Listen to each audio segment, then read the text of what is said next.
All right, buddy. So what's your name and where are you from? My name's Larry Lawton. I'm originally from the Bronx in Brooklyn, New York, and Okay. now I'm in Central Florida. Okay, Central Florida. Man, oh man, ladies and gentlemen, this individual right here has been through it. He's got books written on him. People want to make movies on his whole story. I mean, I don't know where to begin. Honestly, I don't know too much about it. I do know the foundation of it. Tell the people quickly what you're known for, what kind of got the media going on what was going on in your life and how it all started, man. Obviously I've done that before, but I'll tell you, it's pretty easy. I mean, I'm known as the biggest jewel robber in the United States. Oh Still, shit, that's to this crazy, day, man. it's Hey, I crazy. swear to God, that sounds badass. I ain't gonna lie. But you think about it, you say to yourself, yeah, I actually robbed 15 to 18 million.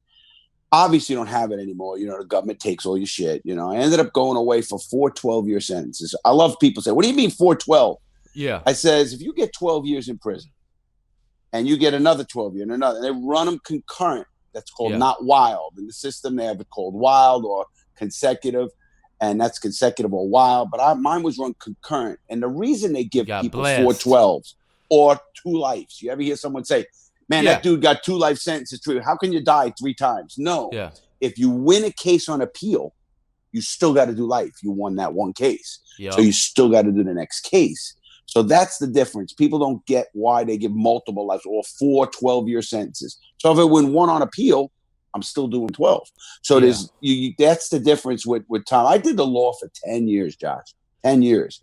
I mean, I got my paralegal degree. I won cases, what they call 2255s, which is remanded back to the federal court system, back from districts, even helped win a case in the Supreme Court, had a case remanded back to the 11th Circuit Court of Appeals.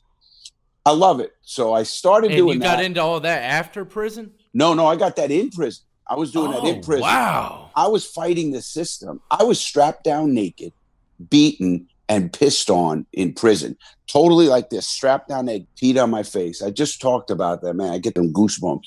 And it took me years to say I wouldn't kill that dude. But they was trying to stop me from fighting the abuses in the prison system. I got stacks of letters from senators, congressmen, attorney generals, lawsuits. Listen, you're gonna love this. The prison system throws me in the hole in prison, which is a prison within a prison. Your audience knows that. It's the hole is the jail of the prison. I sued them in federal court for throwing me in the hole, and I win. Or they transferred me. They end up changing policy where they don't arrest you. They don't throw you in the hole. I mean, I'm sitting in my cell. It's 1 a.m. I'm in there, out, nothing, nobody there. 1 o'clock, the guards make their rounds. One of them, I don't even know that they looked in my cell. They come back about 2 o'clock. They knock on the door. Boom. This is now you're in lockdown. Yeah. Knocking on the door. Lawton, lock up. Lock up. Lock up, turn around, put your hands behind your back, put your hands through the chute door, smack security so that all the doors have them. They all have chutes in them no matter what, in case they have lockdowns. So anyway, they put my hand through the door, lock me up. I go to the hole. They escort me to the hole. What the fuck am I going to the hole for? I'm thinking, I got bookmaking equipment, something, running sheets, running a store. Someone owes me money. Someone's scared, something. I don't know. So as I do this, I get to the hole and the lieutenant's shaking his head. He goes, look, this says you got caught masturbating. I go, what? He starts laughing. He goes, man, they just don't like you. So they threw me in prison just for that. I end up fighting them, suing, but they end up keeping me. I was in the hole, not on that one. I was on the hole for 40 days, but I was in the hole 3 years out of my time in the joint. 3 years, 11 straight months for fighting the death of my buddy, James Arch, who got killed. The prison killed him. That's another story. But let me get back, tell who I am. So then I get out of prison. I do time. We'll talk all about the time. Hold on. So hold on, man. Hold on. Pump the brakes. All right. So you won that case. So you actually won the case, stating that you're allowed to do that. No, they in didn't say it. They transferred me. I win the case by them not changing policy, them not bothering anybody to do it anymore. They transferred me. That's what they used to do. I was in a lot of prisons because they hated me. Yeah. And they kept transferring me. And you know anything about prison, they put you on what they call diesel therapy. Uh-huh. Diesel therapies, get him on a bus, loses property, loses legal paper. I've been on Con Air over 16 times. Con Air, federal plane, and whisked around the country in fucking handcuffs and shackles. And, you're telling the jit next to you, you say, hey, OG, man, you want your sandwich? I said, man, kid, don't eat that. Now we're in the holding cell. We're in a holding cell. They get you up at 12 at night. They put you in a holding cell. The U.S. Marshals in a plane, they start processing you about 6 o'clock in the morning, and you're down there. You're in holding cell to hold, so they got to process you outside the facility you're in. So they feed you a little jungle juice, a fruit, and you want to call bologna. He said nothing, a piece of shit sandwich. You're lucky if it had mystery meat on it. Yeah. So I used to tell the kids, listen, man, don't eat that shit. And they go, man, OG, man, I want that shit. I said, listen to me, kid. Trust me, don't eat that shit. I said, you'll eat when we get where we're going. Dad, no, man, they're young kids. And I said, okay, you eat the fucking shit. I knew, no, it's not about the shit food. Yeah. It's about you don't want to have to use the bathroom when you're on Con Air. Yeah. You can't. Yeah. They don't take you out of your belly chains, and you got belly chains around you, chain from the legs to the belly. You are hit. I used to have to go in a black box because I was a bad inmate. It's another thing. They put the cuffs on you and they put a box over you. You are torture device. Yeah, it really is. And I used to tell the kids, this, man, don't eat this. Because when you're up in that air, they don't give a shit. You're lucky you can piss. They'll let you piss, and you're in the bed. But how do you shit? You can't shit. You can't wipe your ass. You can't do anything. So anyway, I used to tell the kids, and sure enough, you're on Con Air. You're on that plane for 10 hours, 12 hours, depending where you're going. They make stops, offload and unload people. It's not like you're getting up to stretch your legs and do anything. Bullshit. You get nothing coming. They surround the plane with shotguns, go down the back of the plane, out the ramp. I mean, the buses are waiting. It's a big process. But the plane stops at different facilities, areas around the country, and you have to just either wait till your number's called and get off to go to that facility, or I've seen them bypass my stop on purpose, not call my name, just give me a ride, and then send me back to Oklahoma City, which is, they have what they call an FTC, which is a Federal Transportation Center in Oakland, Oklahoma. Right at the airport, Josh, they have a prison at the airport. You pull up, the plane pulls up like you're at Kennedy Airport in New York. The thing comes out, you walk off your plane. And you're in the prison. There's a prison at the airport in Oklahoma City. What the hell? Yeah. Holds 1,500 inmates, maybe, something like that. That's crazy. It's the hub. Okay. So in case emergency or something, that's no where they're emergency. Landing, huh? That's where you're going. That's kind of like transportation center. So you might be going. Listen, I went from USP Atlanta. I was going to Coleman, Florida. And they take me on a plane, which is only a 5-hour bus ride. They take me on a plane to Oklahoma City, drop me off, put me into Jacksonville. Weeks later, months later. And then they fucking bust you. Now, why wouldn't you just bust me there? Why are you throwing me all around the country? Because they want to fuck with you. And it's called diesel therapy. But so anyway, I'm on that plane, and I used to tell those kids, don't eat, man. Because I've seen people get really, really sick. I mean, I've seen crap happen on that plane with people going out, busted their intestines, and get carted off that plane, man. And they don't play. U.S. Marshals, Air Marshals, they're called. The U.S. Air Marshals. They don't play, man. They are bad at.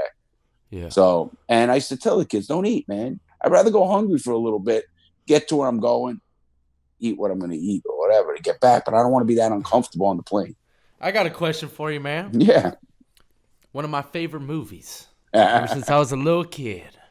Is it anything like the movie Con Air? Have you ever seen that? Everybody tells me, the plane is like that, but the plane does not have those leg things. They had leg locks that automatically lock. Yeah. They don't have that, but they do have. It's a white plane. It's big plane. It's not caged like that. There's not cages inside they don't the have plane. Too many no, they don't have none. No. It's all seats, but no frills, no first class. I used to say I got a frequent flyer miles on Con Air, but they keep the women up in the front of the plane, and of course you open your mouth. You even talk in there. They don't play. They'll jack your ass out of there. They don't play on the planes. Yeah. And I get it. You can't have a disruption person, any kind of disruption on an airplane. I mean, shit, it just can't happen. So, but they have staffs, and it's a process, and you are searched on when you go out of the bus, off the plane, on the plane. I mean, you were searched so many times. I lift my nuts, spread my ass so much. I could do that. I could do that like in a nothing. church. Yeah, yeah. Yeah. It's like drinking water. Yeah, sadly it is. Yeah. That's crazy, man. Look, I honestly don't know where to go from here because you got so much. I got so many stories, Josh. I mean, just to tell I you know, the audience a little bit. So, as the biggest jewel robber in the car, I was hooked up with organized crime. So, I was with the Gambinos. And people go, okay. listen, I was an earner for them. I made a lot of money for them. And here's why. I said, and why do you need somebody? You know, you're thinking, why do you need? Because all the other families, if they know there's a jewel robber in the area, he's making a lot of money, you don't think they're going to come and kidnap my ass? Yeah. And trust me, I tortured the guy. I tortured the guy with an iron. If I wanted your money, Josh, I'd get it. Ain't no question in my mind. I get it. And like you want my money? You know how to do it? You're going to get my money. You know, that tough shit goes right out the fucking door. Don't anybody kid you. Oh, I'll never give it up. Listen, when I got you down stripped naked, and I'm looking at you, and I'm gonna give it up before they even get to that point. I'm naked. All right, man, just have it. Here's my money. I'm not in prison no more, man. Damn, just take it. Hey, listen, I'll tell you a short story about that. A guy robbed the bookie about $75,000. He robbed this guy. So and this bookie, I'm guessing, is connected. Yeah. In any way? No, he was a kid. He was a kid book. He was connected, but he owed $75,000 to my boss. My boss calls me up and says, Larry, we know who did it. We need you to come get the money. Okay, whatever you want. I come up. They said, just get the money. Do what you're going to do. I told old guy named Joe Capson, Joe, we got the guy now. We went and met the guy. He was at his door. We yanked him right out of his door. You coming with us? He just don't know what's going on. What's on? We want to talk to you. We want to talk to you. He knew what was wrong. He had 4 guys. We had 4 guys of us surrounding him. We take him down. I don't know if you know Brooklyn. In Brooklyn, they have like cellars where you open the doors and you go down into the cellar under the bar. So we bring him in there. I got a chair down there. I tell Joe Cap, I said, go get an iron. Up in the 2-bedroom. We had 2 apartments above the bar. And the one person lived in it. The other one we used to use for cards and all this other shit. That place sounds badass. Oh, it was a great place. So we're in there. I said, hey, go get the iron. And I look at him and I said, I want to ask you a question. I got the iron there. A couple of guys are there with me. I said, let me ask you, where's the money? I swear I didn't do it. He started to, we know he did it. One of his friends told on him. And we knew he did it. I said, I'm going to ask you one more time. Where's the money? 74th Street, 6th Avenue, 11th there, wherever it was, over there. And he goes, ah. I said, Joe, go get the money. I sat there, put it down. I said, you better have that money because now I'm going to be really mad if you're wasting my time. No, I swear it's going to be there. I swear to God, he might be a little short, but I swear it's there. Sent the guy to go get the money. Sure enough, it was right where he said. It was in a bureau or somewhere behind something. Got the money back. It was like 71 or something, 70,000, 70 and a half, something like that. It was missing about 4,000 or 5,000. And I said to the kid, I said, now, was that worth it? I'm going to let you go. And you're going to tell all your kids you ever fuck with one of these bookies around. Nobody's going to get out of this place alive. Never did we have a problem. Not that he was just stupid to rob from the wrong people is what he did. Yeah. And that happened. That's New York City. I mean, now I am talking New York City in the 80s. New York City was a fucking zoo, the late 80s, and Florida. I was in both places. I was in Florida and New York. And they were rough places. It was a different time. Drugs were flying.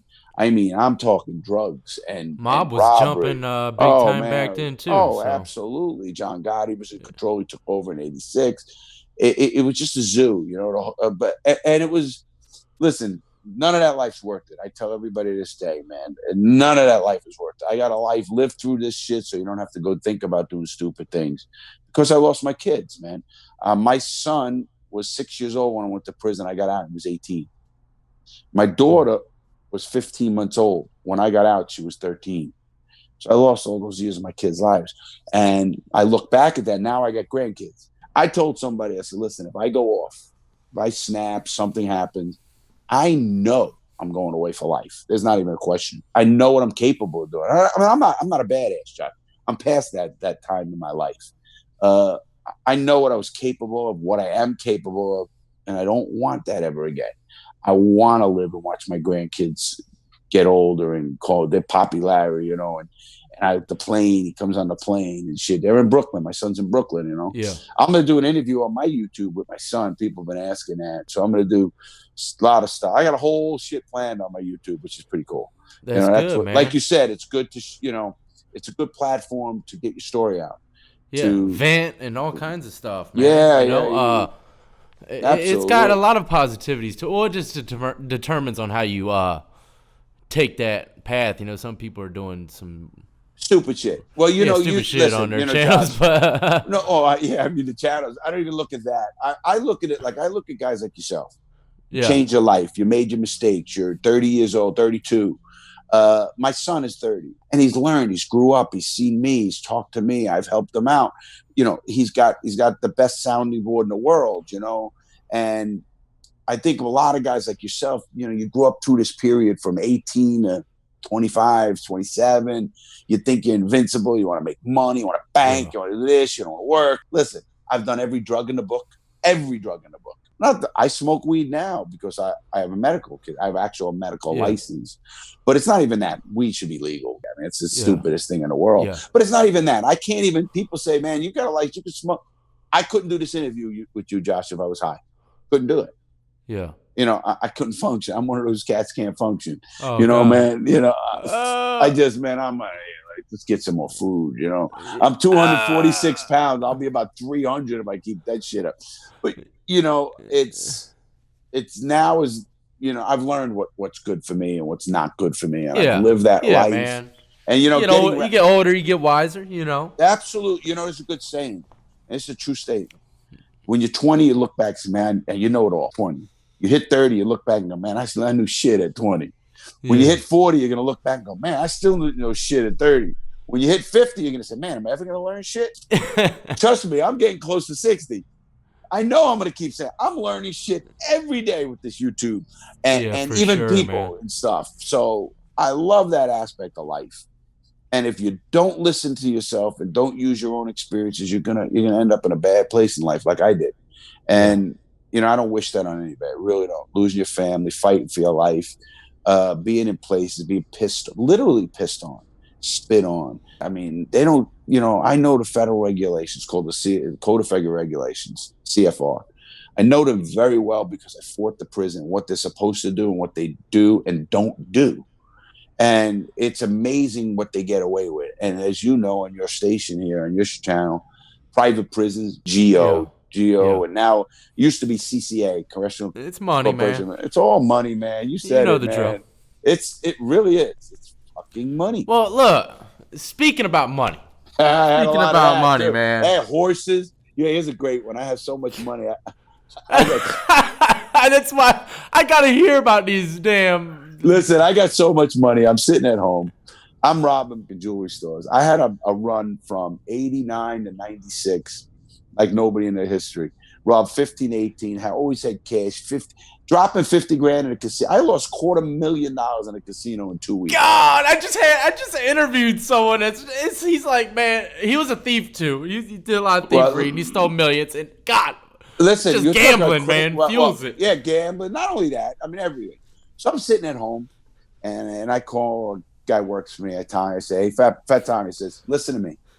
I call him Tony. I shouldn't even say. I call him Tony in the books and stuff because I didn't want it. But I just talked to him the other night, and everybody knows who he is. So I'm gonna interview him. He said, all right. I just went to a funeral actually, but anyway. So I said to him, go get the car. I said, I'm going to buy horses. He goes, what track are they at? Get over here. We're going to a triple course ranch. I'm going to go buy a horse. He goes, was it a trotter? Is it a trotter? Listen to this. I watched the movie, Josh, called Lonesome Dove. This is the movie I watched.